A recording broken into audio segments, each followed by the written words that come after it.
পটুয়াখালীর কলাপাড়ায় আন্ধারমানিক নদীর উপর 4 লেনের এক্সট্রা ডোজ কেবল ব্রিজ নির্মাণের কাজ শুরু হয়েছে। এটি তৈরি হলে দেশি বিদেশি জাহাজ থেকে পণ্য খালাসের পর কম সময়ে পৌঁছে যাবে দেশের বিভিন্ন স্থানে।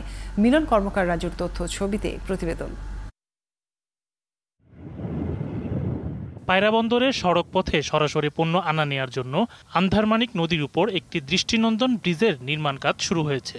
1180 মিটার দৈর্ঘ্য ও 23.2 মিটার প্রস্থের এই ব্রিজ পায়রা বন্দরের প্রথম টার্মিনাল থেকে নির্মাণাধীন 6 লেন সড়কের সাথে যুক্ত হবে।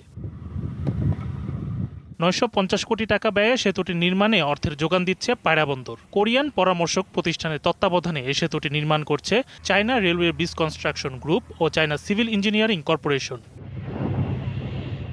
পায়রা বন্দর চেয়ারম্যান জানান, 6 লেন সড়কের সাথে সংযুক্ত ব্রিজটি নির্মাণ হলে কম সময়ে দ্রুত আমদানি রপ্তানি করা যাবে। ব্রিজে থাকবে 4টা লেন থাকবে এবং আমার ধারণা যে আমাদের 6 লেন থেকে 4 লেনে গিয়ে যে কোনো ধরনের কোনো ট্রাফিক ছাড়াই আমাদের সমস্ত মালামাল এখানে পরিবহন করতে পারবে। প্রকৌশলীরা জানান, বর্তমানে ব্রিজের পাইলিংয়ের কাজ চলছে। এরই মধ্যে চীন থেকে ব্রিজ নির্মাণের প্রয়োজনীয় যন্ত্রপাতি দেশে এসেছে। এখন বর্তমানে পাইলিংয়ের কাজটি চলমান আছে। অলরেডি 36টা পাইলের কাজ সম্পন্ন হয়েছে এবং নদীর মধ্যবর্তী স্থানে যে পাইলের কাজ সেটার কাজ শুরু হয়েছে। এক্সকেভেটর, তারপর রিক, এগুলো সব আমাদের চায়না থেকে আনা হয়েছে। নতুন কিছু ইকুইপমেন্ট আমাদের বেচিং প্ল্যান্ট, তারপরে অন্যান্য যে ইকুইপমেন্ট এগুলো চায়না থেকে চিটাগাংয়ে পৌঁছাইছে। We have several projects in this country. বাংলাদেশে আমরা বিভিন্ন প্রকল্প সফলভাবে সম্পন্ন করেছি, তবে পায়রা বন্দরের এই ব্রিজ অনেক বড় একটি প্রকল্প। এই ব্রিজ নির্মাণ আমাদের কাছে একটি অন্যরকম চ্যালেঞ্জ হবে।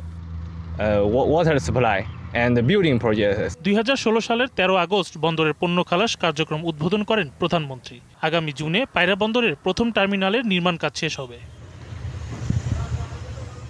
শরীফ আজাদ প্রীতম, 71।